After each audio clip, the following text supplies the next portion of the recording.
मित्रों, जब हम साधना करते हैं या अपनी दैनिक साधना करते हैं, कोई अनुष्ठान इत्यादि करते हैं, तो उस समय कभी कभी अचानक कुछ अवरोध आ जाते हैं।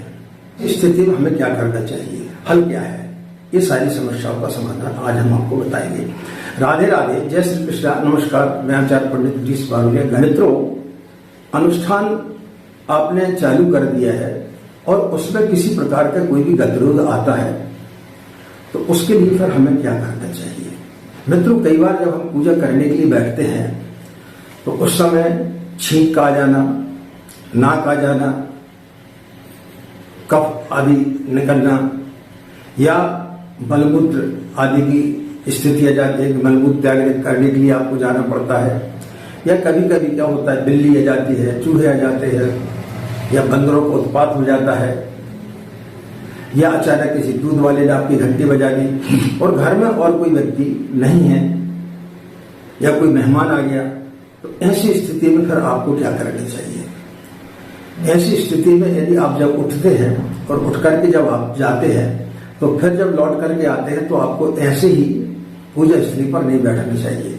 आपको सर्वप्रथम अपने हाथ पैर और मुंह धो लेना चाहिए, उसके पश्चात फिर आप जो है पूजा स्थली पर बैठे। साधना की श्रृंखला टूटने पर भी एक विशेष प्रकार का संस्कार किया जाता है, जिसे हम जल प्रक्षालन क्रिया कहते हैं। जो आपका मन इधर उधर भटक गया था वो थोड़ा सा एकाग्र हो जाता है और फिर से मन में उत्साह उमंग आ जाती है। जल शुद्धि से उष्णा हुआ मन पुनः शीतल हो जाता है और पुनः उसी श्रृंखला में साधना में जो है वो लग जाता है और मन जो है शांत हो जाता है। 4 बजे से नित्य साधना कर रहे हैं और अचानक कभी ऐसी स्थिति आ जाए कि किसी दिन आपके घर में मेहमान आ गए और क्या कोई इस प्रकार की स्थिति आ गई कि आपको रात को आपको देर से सोना पड़ा और फिर आपकी नींद जो है देर से खुली।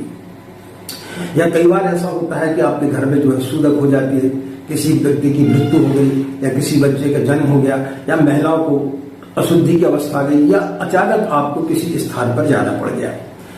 ऐसी स्थिति जब आ जाती है तो ऐसी स्थिति में हमें क्या करना चाहिए। आपको क्या काम करना चाहिए कि आप अनुष्ठान कर रहे हैं, जैसे कि आप मान लो लघु अनुष्ठान कर रहे हैं और आप 27 माला का जाप कर रहे हैं, या आप 1.25 लाख का अनुष्ठान कर रहे हैं, आप नित्य 33 माला का जाप कर रहे हैं, या आप दैनिक साधना कर रहे हैं, नित्य जो है आप 3 माला या 5 माला का जाप कर रहे हैं, तो फिर आपको क्या काम करना चाहिए कि प्रायश्चित स्वरूप एक दिन की उतनी माला जो है आपको अतिरिक्त जपना चाहिए। प्रायश्चित के स्वरूप में, जुर्माने के स्वरूप में उसको आपकी साधना में काउंट नहीं करना चाहिए। जैसे कि आप यदि साधना कर रहे हैं 9 दिन की, तो फिर आपको 10 दिन साधना करना चाहिए, यानी एक दिन आपको बढ़ा करके साधना करना